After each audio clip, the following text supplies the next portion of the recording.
Welcome to A to Z power tools repair. ये है DeWalt brand का wrench machine.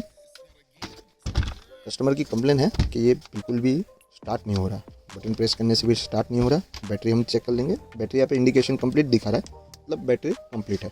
तो इसका मेन जो मॉड्यूल आता है, जो यहाँ पे PCB बोर्ड आता है, स्विच आता है और मोटर आता है, 20 दिन में से कौन सा गया है वो पता करना पड़ेगा। बट DeWalt ब्रांड में पूरा कंप्लीट पूरा सेट ही आता है, इसके लिए कुछ चेक करने की ज़रूरत नहीं है। कंप्लीट एकदम PCB बोर्ड, मोटर, स्विच पूरा कंबाइन ही आता है। तो फटाफट से हम इसको रिप्लेस करेंगे। पार्ट नंबर आप देख ही सकते हो, यह है कुछ पार्ट नंबर इसका। तो चलिए फटाफट से इसको हम खोलते हैं, फिर इसको इंस्टॉल करते हैं। अगर आप लोगों ने अभी तक हमारे चैनल को सब्सक्राइब नहीं किया तो सब्सक्राइब ज़रूर कर लीजिएगा, ऐसे ही हेल्पफुल वीडियोस के लिए।